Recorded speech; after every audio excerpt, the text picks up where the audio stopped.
Welcome back. Drugs వాడితే కఠిన చర్యలు తప్పవని డీసీపీ రమణారెడ్డి అన్నారు. జూబ్లీహిల్స్ లో కమిషనర్ ఆదేశాల మేరకు డ్రగ్స్ అవేర్నెస్ ప్రోగ్రాం నిర్వహించారు. స్టూడెంట్స్ కు పోలీసులు డ్రగ్స్ పై అవగాహన కల్పించారు. దాదాపుగా 300 మంది యువతీ యువకులు ఈ ప్రోగ్రాంలో పాల్గొన్నారు. డ్రగ్స్ వల్ల కలిగే నష్టాలను డీసీపీ యువతకు వివరించారు.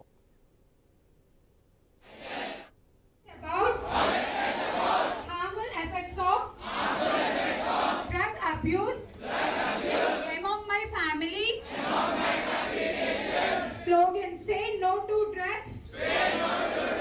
Say yes. Say yes to life.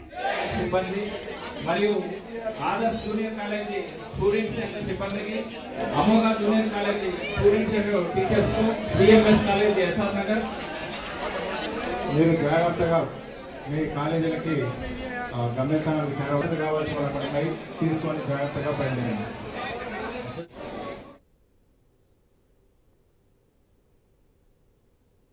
Whether it may be not only drugs, whether it may be any kind of sedative like cigarette or tobacco or anything, it may be addictive. So once if anything is addictive, it will be very difficult for us to come or take a step back out of it. So drugs are more addictive compared to cigarettes or any other tobacco or something like that. So once if we are addicted to such type of things, it will be very difficult for us to take a step back. ఈ anti drug awareness programme SR Nagar police station పరిధిలో conduct చేయడం జరిగింది. So ఇక్కడికి around 300 to 400 students రావడం జరిగింది. వీళ్ళందరికీ కూడా ఈ డ్రగ్ అబ్యూజ్, దానికి సంబంధించి దాని ఎఫెక్ట్స్ ఎలా ఉంటాయి, నెక్స్ట్ యూత్ ఎలా దీనికి అట్రాక్ట్ అవుతున్నారు, సో దాని నుంచి బయటకు రావాలంటే ఏం చేయాలి, అవన్నీ కూడా క్లియర్గా ఎక్స్ప్లెయిన్ చేయడం జరిగింది.